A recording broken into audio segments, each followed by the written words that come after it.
Well, if you can hear me over the very busy traffic coming up and down the A69, I'm actually standing on a walkway connecting two sides of the estate here on western Newcastle, on the very edge at Denton. And I'm here because I'm actually standing roughly where Hadrian's Wall stood. The road now running into the far distance and up to the hill there is running eastwards along the line of Hadrian's Wall all the way into central Newcastle, where the fort of Pons Aelius is. And I'm going to be following that today along the main road, trying to find a few possible sites and seeing how we get on. Looking towards the Newcastle, the eastern end, just in the foreground there's a small fragment of Hadrian's Wall, which is one of the first little bits you'll see if you're walking this rather busy route to the east. And if I swing round, we have the route looking west. Now, where the sign is saying to Wall Bottle and so on, and the siding is the possible location of Milecastle number 8. We have a bit of an issue in that this area's been heavily robbed of stone from the medieval period onwards. Obviously have the A69 running here very busily. Tried to locate Milecastles 5, 6, 7 and 8 have all been very problematic, and in most cases they've not been located. So this is the presumed site based on a Roman mile. The section of route I'll be doing today is roughly 3.5 miles long, and you can easily catch a bus from outside the central rail station to the beginning. A quick look at the old Ordnance Survey maps just reveal how much this part of Newcastle has changed in the last 100 years. Just an interesting aside, I'm sort of halfway up the steps coming down from the footpath over the A69. I'm probably at a height where the Roman ramparts would have stood. So I'm at sort of Roman level, which is long since gone. Quite a nice little thing just to stand here and think about that. A quick detour south takes us to the line of the Vallum, and it's here that the Vallum and Hadrian's Wall dropped over Shugley Dean. A culvert 2 feet wide was once visible here under Hadrian's Wall, but has now long since vanished. This is the last substantial bit of Vallum. Its lumps and bumps you can see before entering central Newcastle. After our brief visit to the Vallum, it's now time to rejoin the route and head down to a small section of Hadrian's Wall preserved at Denton West. When first constructed, Hadrian's Wall was designed to be built around the broad wall, around 10 Roman feet thick, and this was later narrowed in the middle sections to about 8 Roman feet. But this section here at Denton West reflects the original design of 10 Roman feet. We now cross the Newcastle Western Bypass, which was constructed in the late 1980s. What was left of the badly robbed out wall was recorded and then swept away in the development of the A1. Excavations here of the remains of the wall showed that it was badly constructed on poor foundations. Well, after crossing the A1, we now reached our first substantial bit of Roman masonry.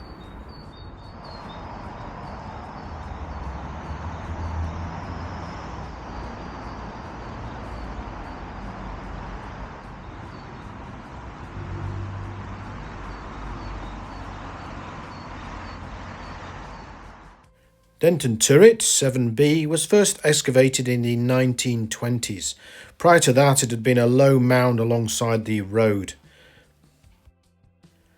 The remains of the turret can just be seen as a covered mound in this 1848 painting. Welcome to Turret 7B, which is the first substantial bit of wall really that you will see after leaving Heading on the Wall if you're walking from the west towards Newcastle. Lovely turret, rather large, big blocks, which is very familiar sight to the turrets and the construction of this end. We have some nice features within the turret itself still surviving. We have a platform here, possibly to take a ladder up to the first floor and then onto the wall walk. Also in the corner, just crouch down for this.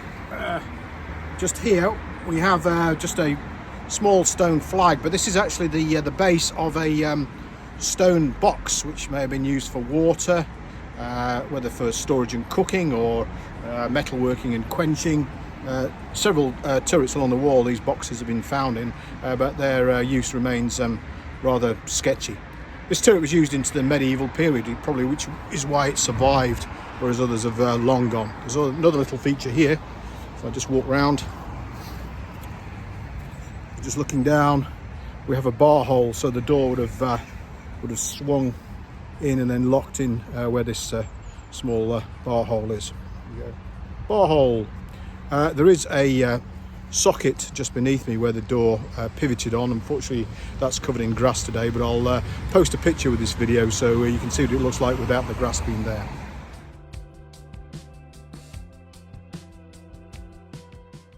Excavations showed that the floor in the turret had been raised several times, hence the blocked up door. So looking east again, Hadrian's Wall is beneath the pavement with the ditch sort of where the red post box is.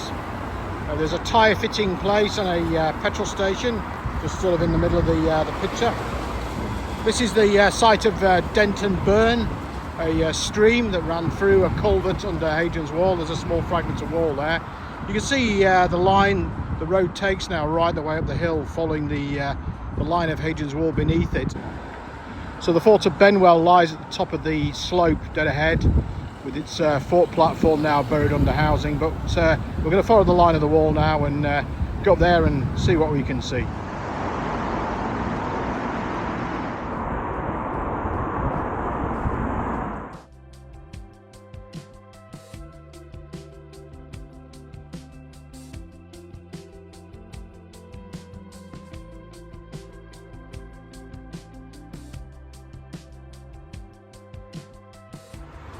This handy little bit of Hadrian's Wall, broad wall, it's well sited if you need your tyres changing, exhaust serviced, chariot looking at.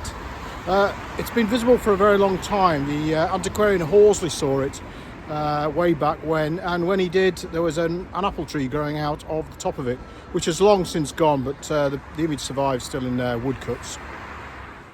This section of wall appears in the old Ordnance Survey maps. It's been revealed for so long. William Hutton drew this sketch, aged 78, as he passed along Hadrian's Wall whilst walking it at the turn of the 19th century. This second illustration shows the apple tree from the quarry, now where the Quitvic garage is. By 1848, the apple tree was in a sad state, and its loss was very much mourned, rather like today we mourn the loss of Sycamore Gap. Passing Solomon's Restaurant, we now head to the smallest section of Hadrian's Wall you'll see anywhere along its 80 Roman mile route. A few dislodged stones on the top show it's not always shown the care and respect that it should have. Take care crossing the busy junction of Denton Road before we start to head up the hill to our next point of interest. So I'm now heading up the hill, probably from the site that turret 7A stood at, long since gone. The wall itself is probably underneath the red brick walls to my right, or your left is looking at this, with the north ditch of Hadrian's Wall running underneath the road. Probably nice soft digging if you could put utilities in there. I'm climbing the hill slowly. It's a bit of a pull to the fort site of Condacum. The road here quite possibly ran as a hollow way up the north ditch, but then was converted to a full road following the Jacobite rebellion in 1745. Just out of interest, as we climb the hill to the fort, somewhere around here is Milecastle 7, which has never been located either. It's certainly been wiped out as Newcastle has grown. But it's there in spirit somewhere along this road. Well, this isn't obviously Hadrian's Wall, it's a later wall, but gives you something to look at along the line of where the wall would have been. Got to give you some visuals. The Grade 2 listed Pendower Hall was built in 1870 for a wealthy banker. It was an auxiliary hospital, teaching college and school. Hopefully it'll find a new use, freshly renovated in the future. At this point on our route, if I'd have been here in the early 120s, I would have been looking at a 16-foot high fortress wall, that of Condacum. The fort here at Benwell, like Chester's to the west, stood astride Hadrian's Wall. Sadly, a reservoir was dug to the north of the road here, and the northern section of the fort was lost. One of the first units stationed here was the first cohort of Vagiones from Germany. We also have an inscription for the 6th Legion, as well as several other units attested to. It's interesting we have an inscription dating to the time of the building of Hadrian's Wall in the AD 120s, giving the Classis Britannicus a hand in building the fort. It shows what a massive task building the wall was if the Roman navy was involved in building forts. We'll now have to use our imagination, but we are walking through the fort and its various buildings to reach Den Hill Park and the site of the Benwell Vallum crossing.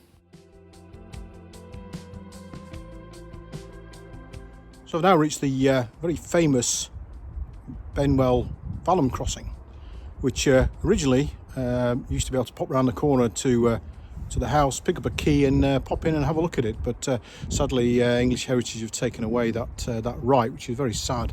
No one's been able to go in and see the Vallum itself for quite some time now. Just looking east down the Vallum, you can just see in the corner that the Romans have left a small turf causeway in and then rebuilt the edges with stone. There's a small culvert in the corner there where the water would have drained through.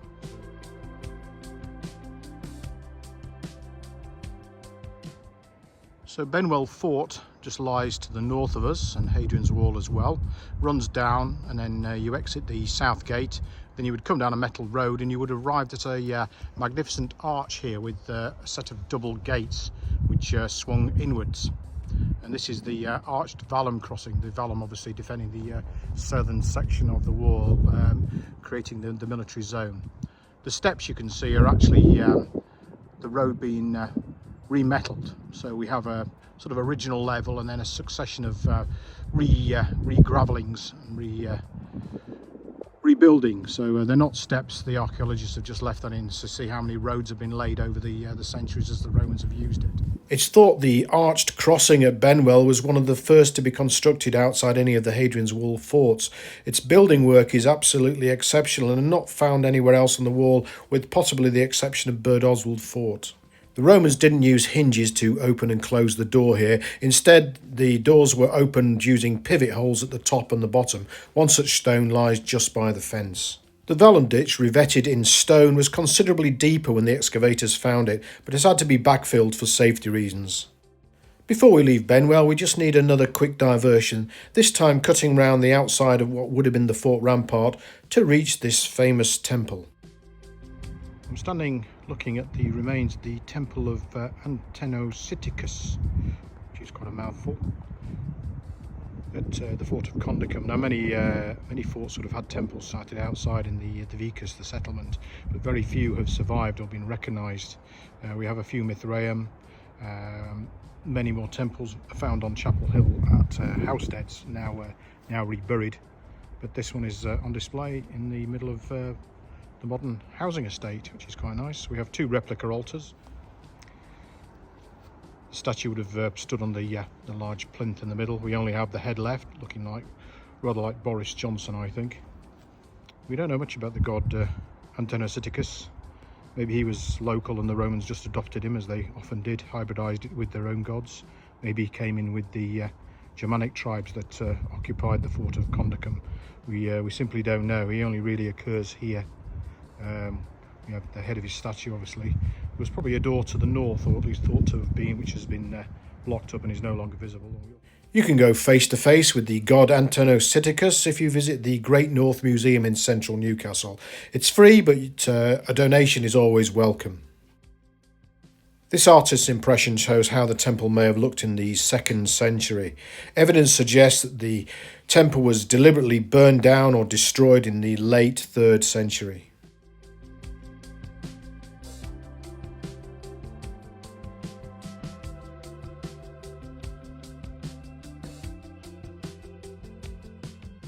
We now head back to our route east. The Romans brought many culinary delights to the UK, and today's modern inhabitants of the road have done just the same thing.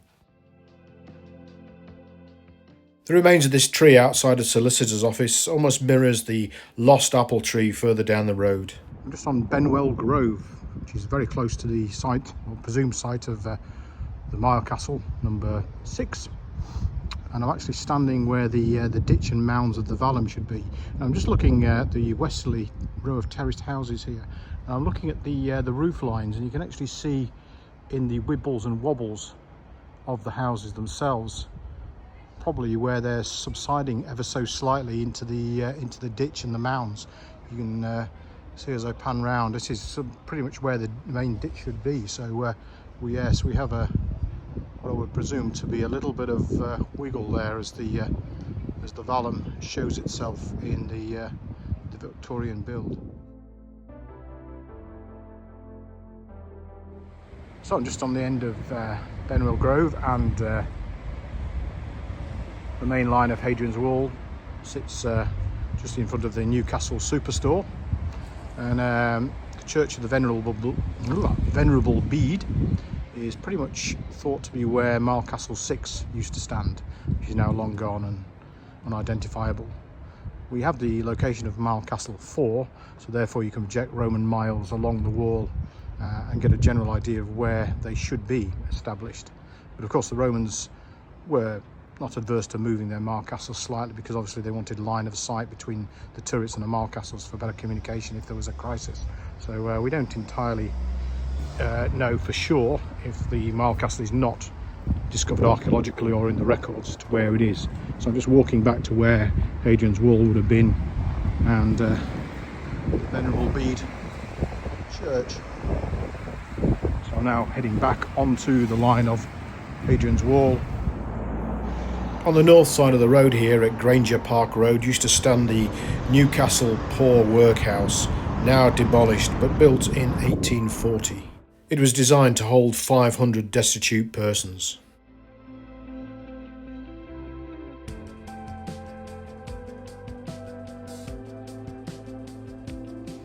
This is the Westgate Hill with the school on the opposite side. I'm standing on probably what would have been the line of the wall.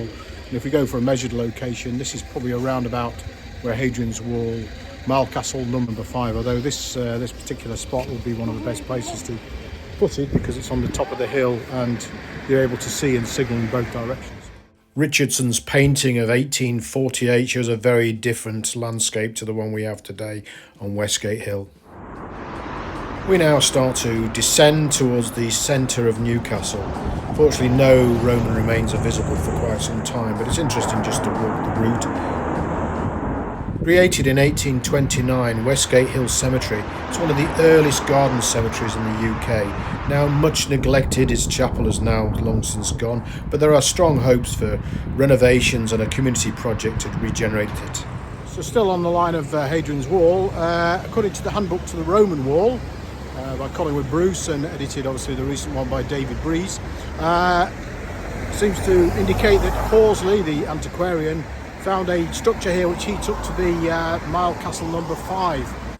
Despite the report by Horsley that the Milecastle stood here at Corporation Road, David Breeze in the 14th edition of the Handbook to the Roman Wall seems to suggest that the spacing puts the Milecastle further up the road to where we saw the site.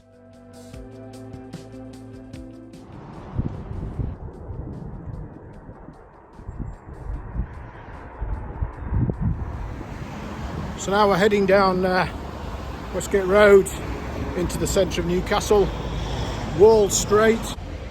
Well, I'm still on the line of Hadrian's Wall, and just to prove it is this black plaque just behind me, indicating that in the shops and alleys behind me is the remains of Milecastle 4, which was uncovered during renovation work, and some of the stonework's been brought up. So we have a fixed position now as to where Hadrian's Wall is, rather than just speculation about the other Milecastles. Unfortunately, it's Sunday, it's closed, so I'll have to come back Monday if I get the chance and film again.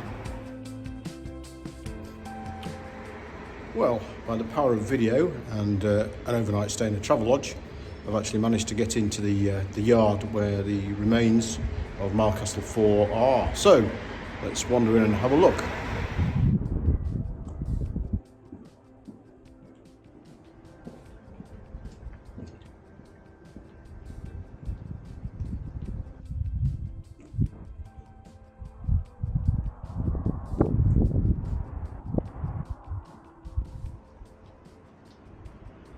So if I was standing here in the mid AD 120s when Hadrian's Wall was all fresh, shiny and new, Hadrian's Wall would have been ahead of me, maybe 16 feet high roughly, with a walkway, nice and broad at this point.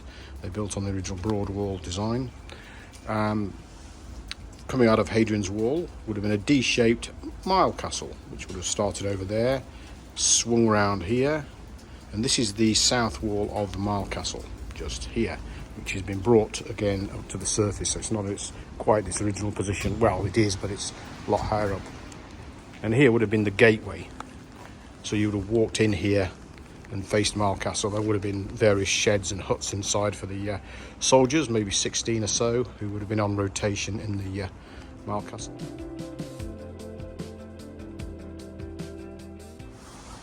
There would have been another entrance here, an arch above, and then we've lost this side.